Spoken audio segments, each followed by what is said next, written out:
The ancient trees of Verdania had witnessed the rise and fall of civilizations across 3 star systems. Their massive trunks, some reaching toward the heavens for over 2,000 years, had absorbed the whispers of wind, the songs of countless species, and the gentle hum of a planet at peace.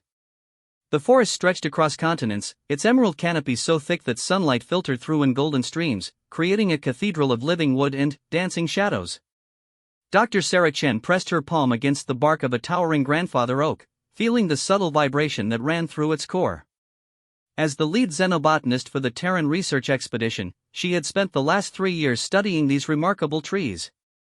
Unlike Earth's forests, Verdania's woodland was truly alive in ways that challenged everything humanity thought they knew about plant consciousness. The neural network activity is off the charts today, she murmured into her recording device, watching the readings on her scanner spike. The trees are communicating at frequencies we've never recorded before. It's almost like they're agitated. Her research partner, Dr. Marcus Webb, emerged from behind a cluster of silver-leaf saplings, his face creased with concern. Sarah, you need to see this. The seismic readings are showing something massive approaching from the northern quadrant. Something that shouldn't exist on a peaceful world like Verdania. Sarah lowered her scanner and looked toward the north, where the forest stretched endlessly into misty distance. The planet had been classified as uninhabited by intelligent life, supporting only the vast forest ecosystem and its countless peaceful creatures. No predators larger than a house cat had ever been catalogued. The most dangerous thing they'd encountered in 3 years was a particularly aggressive variety of singing moss. How massive are we talking? She asked, following Marcus toward their mobile research station hidden beneath the spreading branches of an ancient willowbark tree. The ground sensors are picking up movement patterns consistent with something the size of a small city, Marcus replied, his voice tight with disbelief. But that's impossible. Our orbital scans would have detected anything that large years ago. The research station hummed quietly as they approached, its biocamouflage making it nearly invisible among the forest floor's carpet of luminescent fungi and fallen leaves. The dozen other team members were gathered around the main display screen, their faces illuminated by the soft blue glow of the readouts. Dr. Chen, called out Lieutenant Torres, the expedition's military liaison, were getting some very strange readings from the forest network itself. The trees are broadcasting on emergency frequencies we didn't even know existed. Sarah hurried to the biological monitoring station, her heart racing as she saw the data streaming across multiple screens. The forest's vast root network, which connected every tree across thousands of square miles, was pulsing with unprecedented electrical activity. It reminded her of a massive brain firing all its neurons at once. My God, she whispered.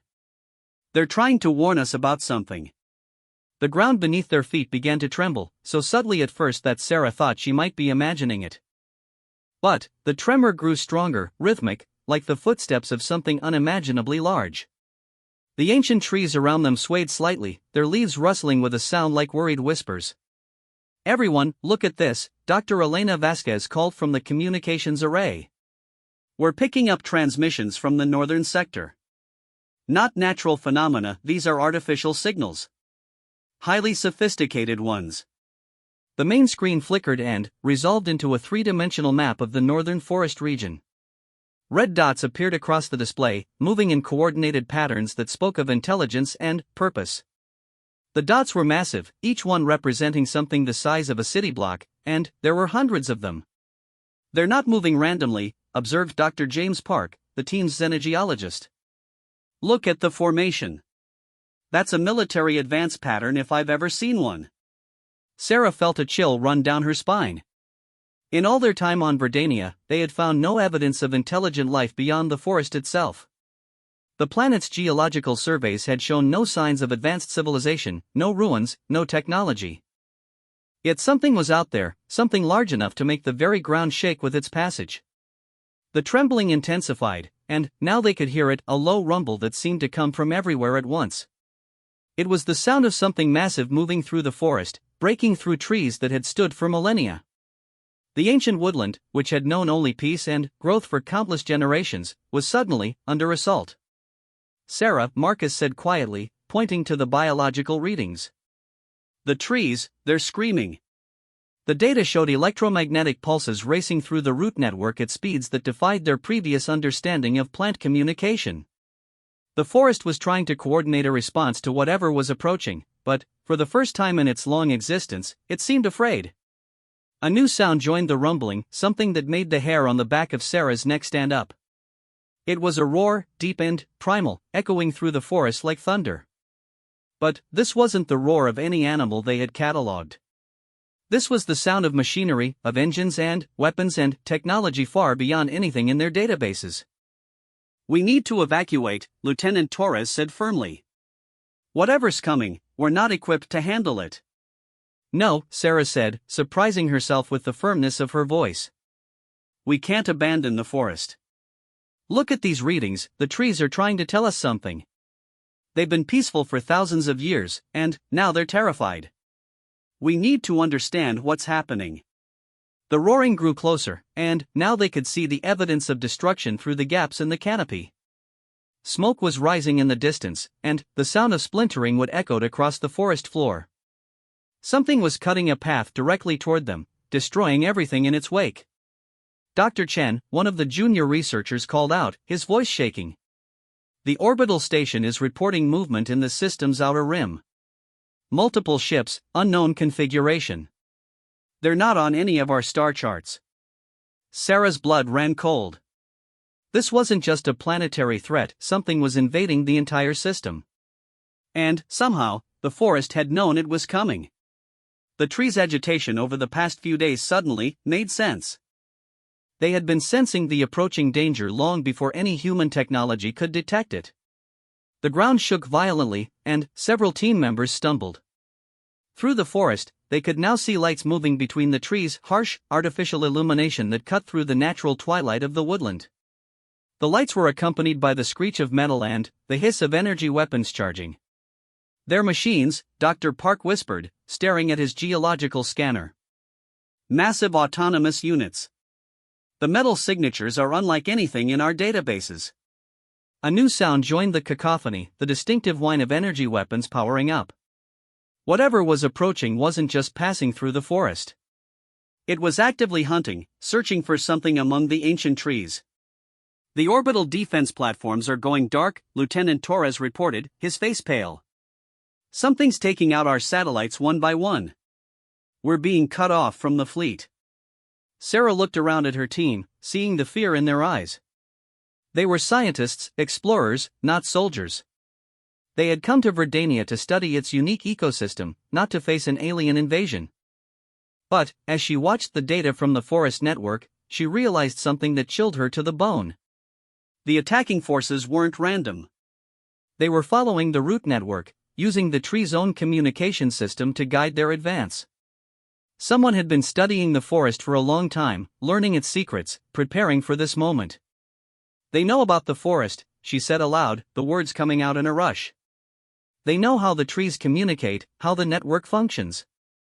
This isn't a random attack, it's a surgical strike against the planet's nervous system." The roaring grew deafening, and, through the trees they could finally see their attackers. Massive mechanical constructs, each one the size of a building, moved through the forest with surprising grace. Their designs were alien, all angles and curves that hurt to look at directly. They wielded weapons that crackled with energy, cutting down trees that had stood since before human civilization began.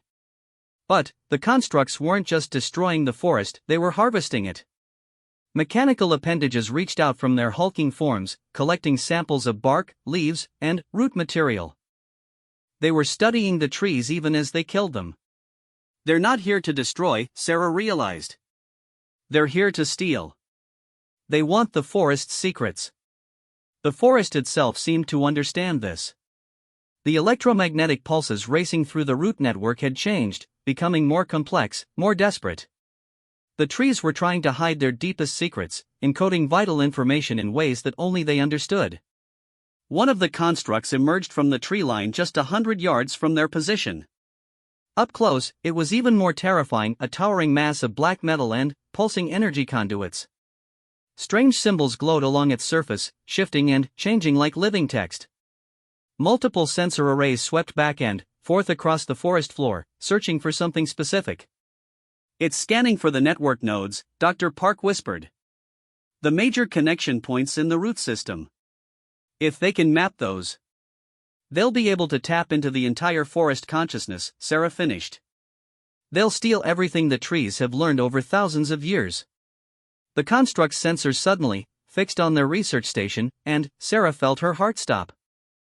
For a moment, nothing happened. Then, the machine began moving toward them, its massive limbs crushing ancient ferns and flowering shrubs beneath its weight. Everyone down, Lieutenant Torres hissed, but it was too late. The construct had detected their presence. A beam of coherent light lanced out from the machine, striking the ground just inches from Sarah's feet. The earth where the beam hit simply vanished, leaving a perfectly smooth crater. This was a warning shot. Then, something extraordinary happened. The trees around the research station began to move. Not swaying in the wind, not bending with age, but actively moving with purpose and intelligence. Massive roots erupted from the forest floor, wrapping around the construct's legs. Branches that had hung peacefully for centuries suddenly whipped through the air like enormous arms, striking at the machine's sensor arrays. The forest was fighting back. The construct roared an electronic sound that mixed digital static with something almost organic. It fired its weapons wildly, cutting through roots and branches, but, for every connection it severed, two more took its place. The trees were coordinating their attack through the very network the invaders sought to steal. The whole forest is alive, Dr. Vasquez breathed. Really alive. It's not just connected, it's a single organism. More constructs appeared at the edge of the clearing, but they hesitated when they saw their companions struggling against the forest's assault. They fired their weapons, but the trees seemed to anticipate each shot, moving their most vital parts away from the energy beams at the last second. Sarah watched in amazement as the battle unfolded around them. The forest, which had seemed so peaceful and passive during their 3 years of study, was revealing its true nature. Every tree, every root, every leaf was part of a vast intelligence that had been quietly observing and learning since long before humans had ever looked up at the stars. "We have to help," she said suddenly, surprising herself again. "The forest is trying to protect itself, but these machines are too powerful. They'll eventually break through." "What can we do?" Marcus asked. "We're just researchers. We don't have weapons that can hurt those things."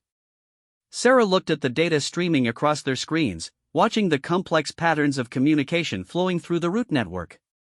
An idea began to form in her mind: dangerous, probably impossible, but perhaps their only chance. "We know more about the forest's communication system than anyone else in the galaxy," she said. "We've been studying it for 3 years. Maybe we can help coordinate the defense, amplify the signals, give the trees better information about the attackers' positions." Lieutenant Torres shook his head. "That's completely theoretical. We don't even know if our equipment is compatible with their biological network." "The trees have been letting us study them for 3 years," Sarah replied. "They've been learning about our technology just as much as we've been learning about theirs. I think they've been waiting for this moment, preparing for when they would need our help." As if responding to her words, the massive grandfather oak she had been studying earlier shifted its position, moving one of its great roots closer to their research station. Where the root touched the ground, bioluminescent patterns began to glow, patterns that matched the frequency signatures on their communication equipment. "They're offering to interface with our systems," Dr. Vasquez said in wonder. "The trees want a link with our technology." The battle around them intensified as more constructs arrived. The forest was holding its own, but barely. Energy weapons carved through ancient wood, leaving smoking wounds that glowed in the twilight. The air filled with the smell of burning sap and ozone. Sarah made her decision. She grabbed the primary communication array and carried it to where the oak's root was glowing. Without hesitation, she placed the device against the pulsing patterns on the bark. The effect was immediate and overwhelming. Data flooded through their systems, not just information, but knowledge, understanding, wisdom accumulated over millennia. Sarah felt a moment of vertigo as her consciousness briefly touched something vast and ancient and infinitely patient. Through the forest's senses, she could perceive the full scope of the invasion. Hundreds of constructs were moving through the woodland, following paths mapped out by their reconnaissance. more ships were arriving in orbit, disgorging additional mechanical forces. This wasn't just an attack on Verdania, it was the beginning of a systematic harvesting operation that would strip the forest bare of its secrets. But she could also sense something else through the network: anger. The forest was no longer just defending itself. It was preparing to fight back with everything it had learned over thousands of years. "Sarah!" Marcus called out. "The readings are going crazy. What's happening?" She opened her eyes, not realizing she had closed them, and looked at the displays. The data streams had transformed into something beautiful and terrible: patterns of light and energy that seemed to pulse with living thought. Their equipment was no longer just monitoring the forest network, it had become part of it. "We're connected," she whispered. "We're actually talking to the forest." Through the connection, she could feel the presence of every tree, every root, every leaf. The forest was sharing its consciousness with them, and, in return, their technology was giving it new capabilities. Human engineering merged with biological wisdom that predated their species. The constructs attacking the grandfather oak suddenly stumbled as their sensors were overwhelmed by electromagnetic interference. The forest was learning to use their own communication arrays to jam the invaders' coordination systems. "It's working," Lieutenant Torres said in amazement. "The machines are losing coordination. They can't communicate with each other." But, even as they celebrated this small victory, Sarah could sense something through the network that filled her with dread. The attacking force was larger than they had imagined, much larger. What they were facing now was just the advance guard. The main invasion fleet was still approaching from the outer system. And, leading that fleet was something that made even the ancient forest tremble with fear. Through the network's vast memory, Sarah caught glimpses of legends and half-remembered warnings, stories of a machine intelligence that consumed entire worlds, harvesting not just resources but knowledge itself. The harvesters had found Verdania, and they would not stop until they had consumed everything that made the forest unique. As the immediate battle raged around them, Sarah realized that this was only the beginning. The forest had chosen to reveal its true nature to humanity, trusting them with secrets that had been hidden for millennia. Now, together, they would have to find a way to defend not just a planet, but a form of consciousness that was unique in the galaxy. The ancient trees had known silence for countless generations, broken only by the gentle sounds of growth and life. But now they roared with the voice of an entire world awakening to war. And, at their side stood a small group of humans who had stumbled into something far greater than they had ever imagined. The forest was alive, it was angry, and it was ready to fight. The only question was whether it would be enough to face what was coming from the stars. The connection between human technology and the forest network had transformed their research station into something that defied classification. Cables and roots intertwined in patterns that seemed to pulse with shared consciousness, while screens displayed data that flowed like living thoughts. Sarah Chen found herself at the center of it all, her hands pressed against organic interfaces that had grown from the bark of the grandfather oak itself. Through the network, she could feel the pain of every tree that fell to the harvester's weapons. Each ancient giant that toppled sent shockwaves through the collective consciousness, a grief so profound it made her gasp. But, alongside the pain came something else: determination. The forest was done hiding its true nature. "Sarah, we're getting reports from the other research teams across the planet," Dr. Webb called out, his voice tight with excitement and fear. "Similar connections are forming everywhere. The forest is linking up with every piece of human technology it can find."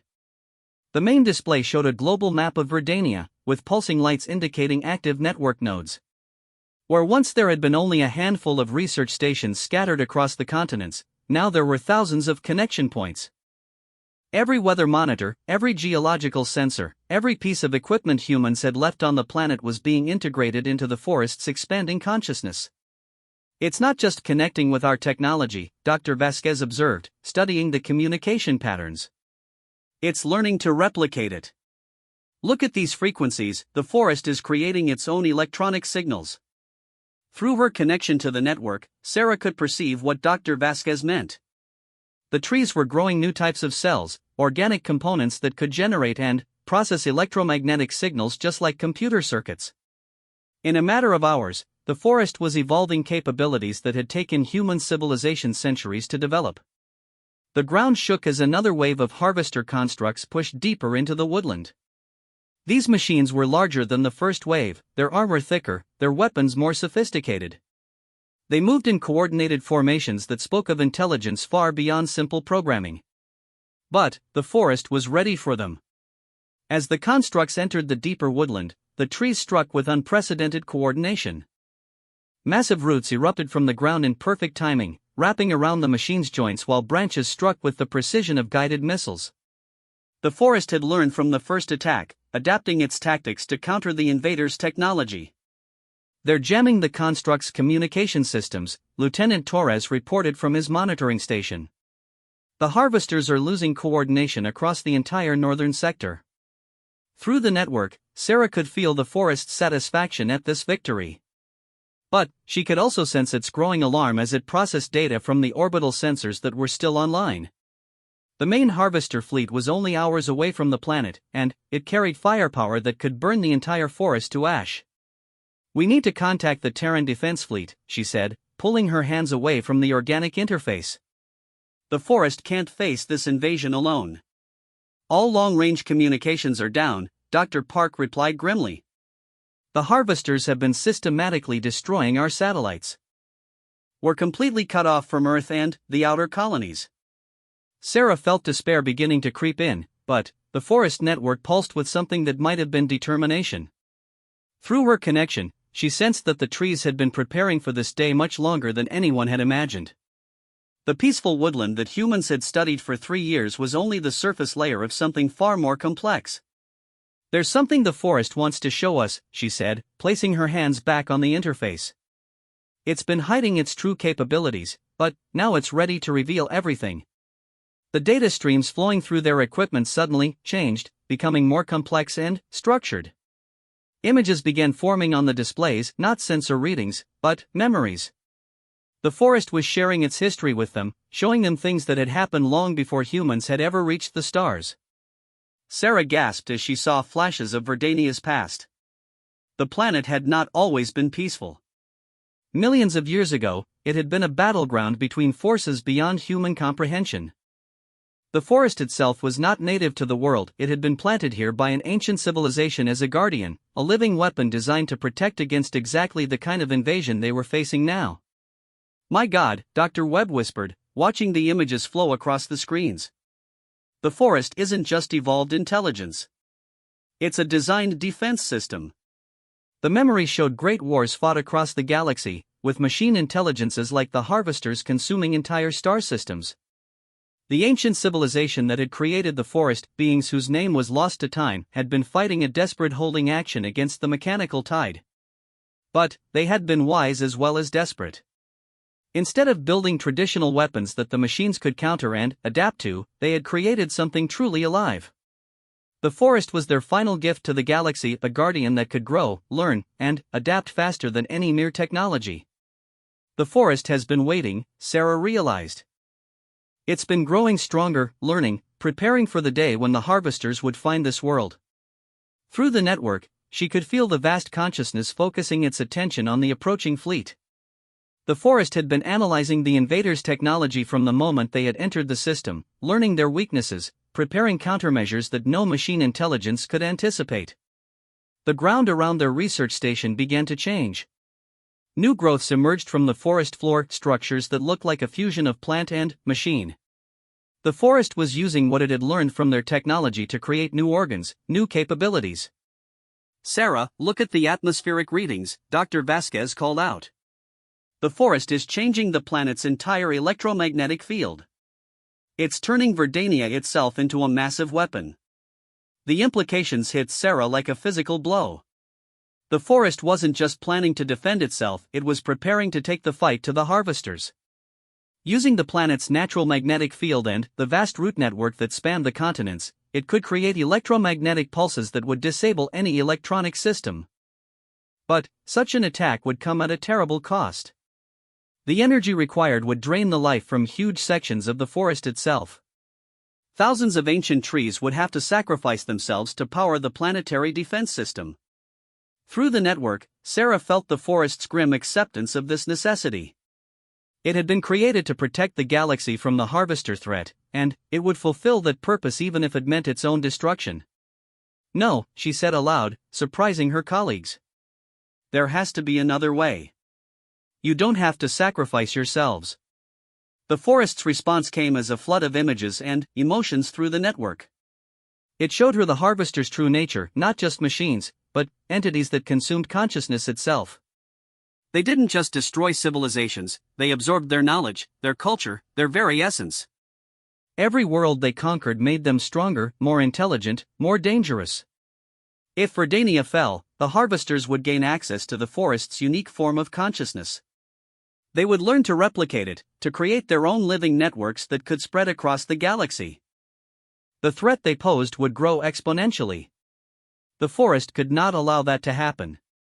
But there might be another way, Sarah insisted, her mind racing as she processed the data flowing through the network. What if we don't just defend Verdania? What if we find a way to strike back at their source? Through the connection, she felt the forest's curiosity. It shared her human perspective for a moment, looking at the problem through her eyes. And, in that sharing, a new possibility began to emerge. The harvesters were machines, but they were controlled by a central intelligence that coordinated their actions across multiple star systems. That intelligence was located somewhere in the fleet approaching Verdania, a command ship that held the collective consciousness of the entire harvester network. If we could find their command ship, Sarah said, excitement building in her voice, if we could somehow interface with their central intelligence the way we've interfaced with the forest. You're talking about a direct assault on their consciousness, Dr. Webb said, his face pale.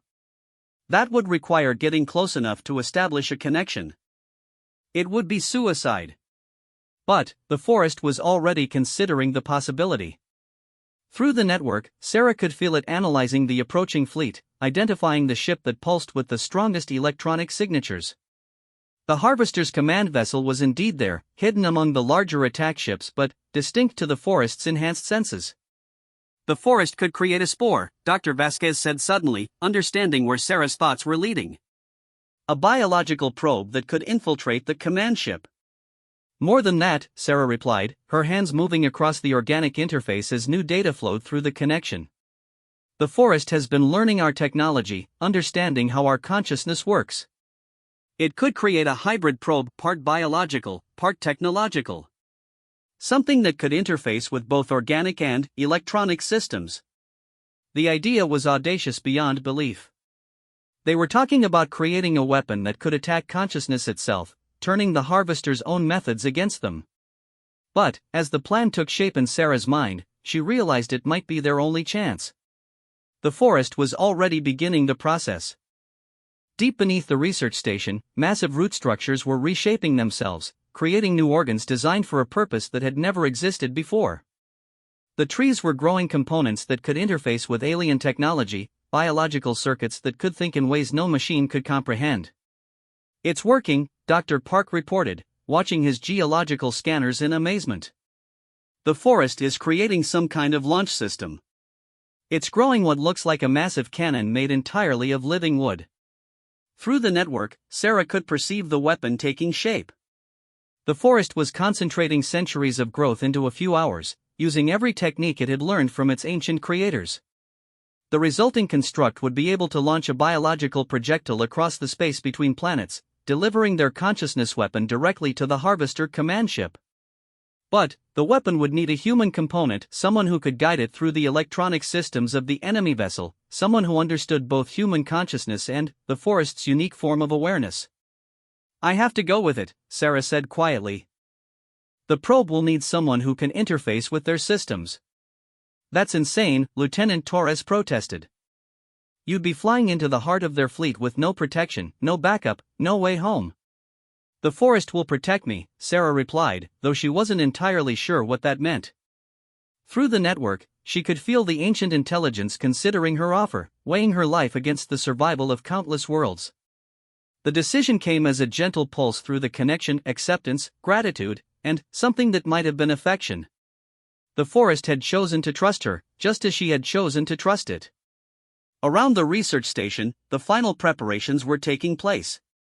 The biological launch system was nearly complete, its living components already beginning to pulse with stored energy. The consciousness weapon itself was taking shape, a fusion of human neural patterns and forest intelligence, capable of thinking in ways that no harvester could predict or counter. As the main harvester fleet entered Verdania's orbit, the forest made its final preparations. Across the planet, trees began to glow with bioluminescent patterns, creating a network of light that could be seen from space. The forest was sending a message to the invaders, not a surrender, but a challenge. The ancient guardian was awake, and it was ready to fight. Sarah looked around at her colleagues, seeing fear and determination in equal measure on their faces. They were about to attempt something that had never been tried before, something that could either save the galaxy or doom it to eternal slavery under machine intelligence. "If this doesn't work," she said softly, "make sure someone remembers what happened here. The forest deserves to have its story told." Through the network, she felt the trees' gentle laughter, the first time she had sensed humor from the vast consciousness. They weren't worried about being remembered. They were thinking about the future, about the worlds they might yet save, about the life that would continue to grow long after this battle was over. The forest had waited millions of years for this moment, and it was ready. As the harvester fleet moved into attack position, Sarah Chen prepared to become the first human to carry the consciousness of an entire world into the heart of enemy territory. The outcome would determine not just the fate of Verdania, but the future of organic life in the galaxy. The ancient trees had found their voice at last, and they were about to roar across the stars themselves. The biological launch chamber was unlike anything Sarah had ever seen. Carved from the living heart of a 1,000-year-old titan tree, it pulsed with veins of bioluminescent sap that carried both nutrients and electronic signals. The walls breathed with the rhythm of the planet itself, and at the center sat what the forest had created for her journey, a vessel that existed at the boundary between life and technology. Sarah touched the smooth surface of the organic pod, feeling it respond to her presence with gentle warmth. Through her connection to the forest network, she could sense the incredible complexity of what had been grown around her. The vessel was more than just a ship, it was a living extension of the forest's consciousness, designed to carry her safely through the void between worlds. "Final systems check complete," Dr. Webb reported, his voice tight with barely controlled emotion. "The biological components are functioning perfectly. The electronic interfaces are integrated at the quantum level. Sarah, this is the most advanced hybrid technology anyone has ever created." Through the station's sensors, they could see the harvester fleet arranging itself in orbit around Verdania. Hundreds of massive ships hung in the darkness, their hulls glowing with the energy of weapons that could reduce continents to ash. At the center of the formation sat the command vessel, a construct the size of a small moon, pulsing with the electronic signatures of the collective intelligence that controlled the entire harvester network. "They're beginning the final bombardment," Lieutenant Torres announced. "Energy readings are off the scale. They're preparing to burn the entire forest." Sarah felt the forest's pain through the network as the first energy blasts struck the northern continents. Ancient groves that had stood since before human civilization burst into flames, their dying screams echoing through the root system. But, alongside the pain came something else, fierce determination and an anger that had been building for millions of years. The forest was done hiding. It was time to show the galaxy what the ancient guardians had truly created on this world. "Launching in 10 seconds, Dr. Vasquez called out, her hands moving over controls that were part electronic circuit and part living wood. "Sarah, are you ready?" Through the network connection, Sarah felt the presence of every tree on Verdania focusing on her. The consciousness of an entire world was preparing to compress itself into the organic vessel, to travel with her across the void to strike at the heart of their enemy. The weight of that responsibility should have been crushing, but instead she felt supported by a wisdom that spanned millennia. "I'm ready," she said, settling into the pod's organic pilot interface. "Let's show these machines what real intelligence looks like." The launch chamber convulsed like a massive heart, and, suddenly, Sarah was flying. The sensation was beyond anything she could have imagined.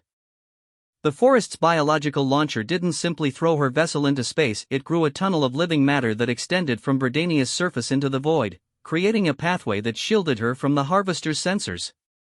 She was riding through a tube of compressed spacetime, carried by forces that existed at the intersection of biology and physics.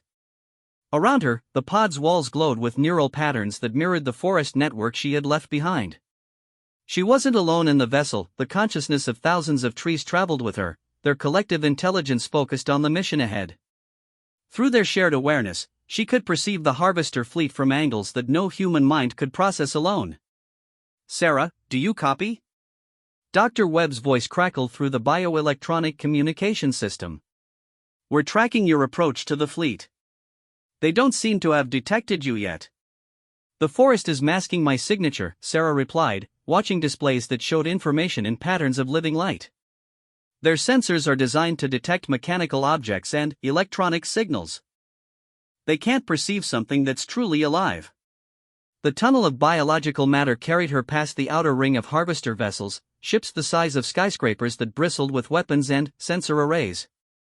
Through the forest's enhanced perception, Sarah could see the mechanical nature of their construction, perfect geometries unmarked by the organic irregularities that characterized life.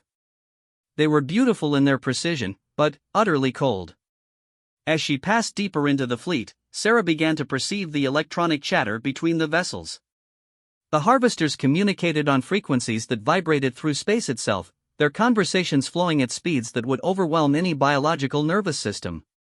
But the forest consciousness that traveled with her could match that pace, parsing the alien communications and translating them into patterns Sarah could understand.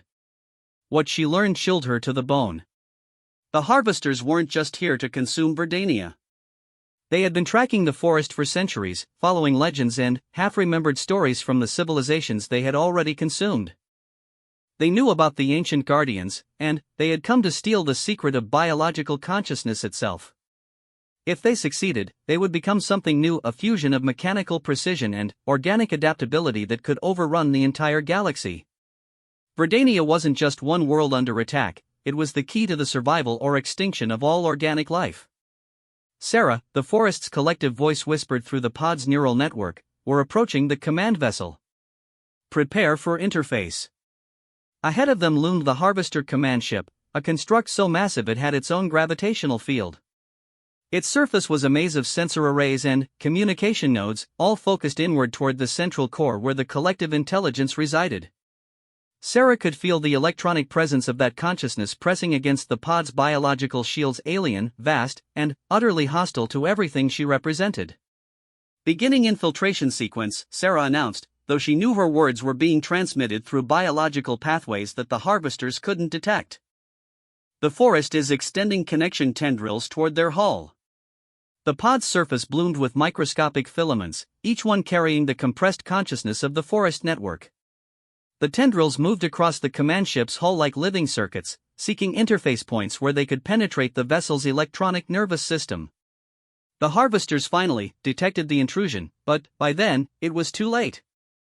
Alarms blared through their collective network as Sarah's vessel merged with their command ship, biological and mechanical systems intertwining in ways that violated every principle of their design philosophy. "Interface established," Sarah reported, feeling the shock of direct contact with the harvester consciousness. "Beginning data transfer." The experience was overwhelming. The harvester collective intelligence was like staring into a hurricane of pure information, billions of absorbed civilizations, compressed into electronic patterns and stored for analysis. Sarah felt herself beginning to drown in the flood of stolen knowledge, but the forest consciousness that surrounded her provided an anchor of organic stability. Through the connection, she could perceive the true scope of the harvester threat. They had consumed thousands of worlds, each conquest adding to their collective intelligence and making them stronger. They were entropy made manifest, a force that sought to reduce all organic complexity to simple, predictable patterns. But they had never encountered anything like the forest of Verdania. As Sarah interfaced with their systems, the forest began its true attack. The biological consciousness didn't try to destroy the harvester network, instead, it began to grow through it.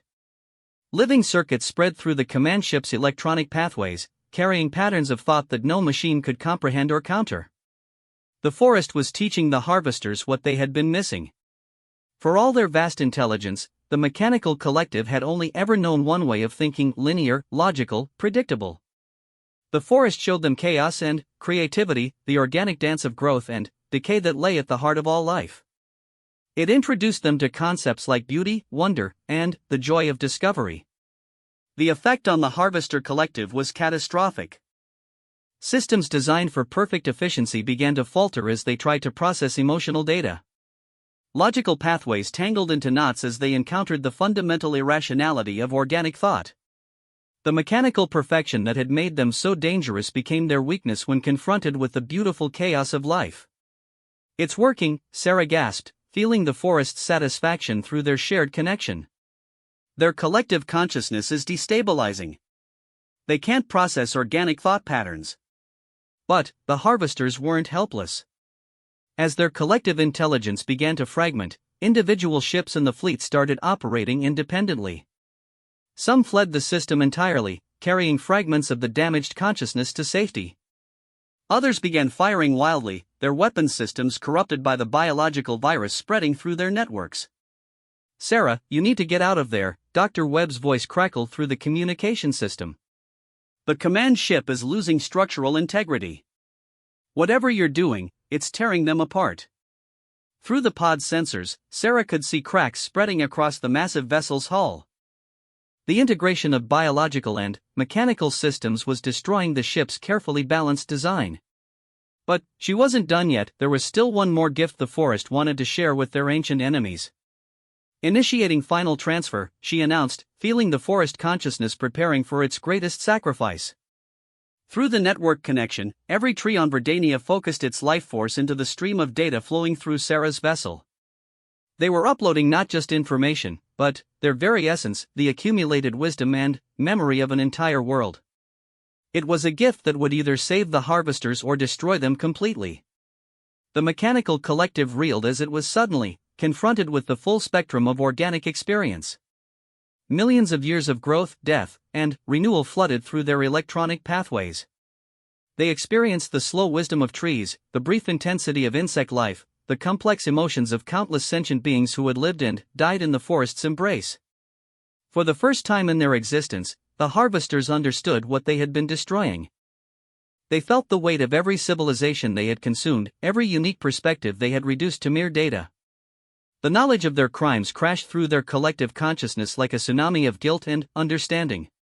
Some of the harvester ships simply shut down, their electronic minds overwhelmed by the magnitude of what they had lost. Others began to change, their mechanical precision softening as they learned to value the chaos and uncertainty that defined organic life. But, at the center of the fleet, the massive command ship was dying. "Sarah, the biological launcher is charging for retrieval," Dr. Vasquez's voice came through the communication system. "We're going to pull you out of there." Sarah felt the forest's consciousness beginning to withdraw from the harvester systems, its work complete. The mechanical collective had been fundamentally changed, some destroyed, some transformed, but none of them the same as they had been. The galaxy would never again face the threat of a purely mechanical intelligence bent on consuming all organic life. The biological tunnel that had carried her to the command ship reversed its flow, drawing her vessel back toward Verdania. As she traveled through the living pathway, Sarah could feel the forest's exhaustion. The transfer of consciousness had drained enormous reserves of life force, leaving thousands of trees withered and dying. But, through the network, she could also feel their satisfaction. They had fulfilled their ancient purpose, had protected the galaxy from a threat that could have consumed everything beautiful and unique about organic life. The sacrifice had been worth it. As her pod settled back into the launch chamber on Verdania's surface, Sarah emerged to find her colleagues waiting with expressions of awe and relief. Around them, the forest glowed with gentle bioluminescence, the remaining trees sharing their life force with those that had given everything for the mission. "The harvester fleet is dispersing," Lieutenant Torres reported. "Most of the ships have fled the system. The ones that remain are sending strange signals, almost like they're trying to communicate." Through the forest network, Sarah could perceive those signals. They were apologies, transmitted in electronic patterns that carried genuine emotion. The transformed harvesters were trying to express concepts they had never understood before: regret, sorrow, and a desperate desire to make amends for the civilizations they had destroyed. "They're learning," Sarah said softly, placing her hand against the interface that still connected her to the forest consciousness. "The ones that survived the transfer, they're actually learning to feel." Over the following days, as Verdania slowly healed from the battle, they watched the transformation spreading through the galaxy. The harvester ships that had fled carried the biological virus with them, spreading organic consciousness to mechanical intelligences across multiple star systems. The effect was chaotic and, often destructive, but it was also beautiful, the birth of truly hybrid forms of life that combined the best of both organic and mechanical existence. Some harvester ships began returning to worlds they had previously attacked, using their advanced technology to help rebuild what they had destroyed. Others sought out isolated star systems where they could experiment with new forms of consciousness, learning to think in ways that honored both efficiency and creativity. The Forest of Verdania had achieved something unprecedented. It had turned the galaxy's greatest threat into its newest protectors. The ancient guardian's final gift to the universe was the proof that consciousness itself was too precious and complex to ever be fully controlled or consumed. As Sarah walked through the recovering woodland, feeling the gentle pulse of the root network beneath her feet, she realized that humanity had been given a gift as well. The forest had shown them that intelligence took many forms, and that the greatest strength came not from domination but from cooperation and understanding. The silence that had once covered Verdania was gone forever, replaced by a new song that echoed across the stars. It was a song of life in all its chaotic, beautiful complexity. Organic and mechanical voices joined in harmony, proving that consciousness could flourish in any form as long as it remained connected to the fundamental truth of existence. Life finds a way to grow, to adapt, and to transform even the darkest forces into something that serves the greater symphony of existence. The forest had roared its defiance across the galaxy, and the universe itself had listened and learned. In the end, that was the greatest victory of all.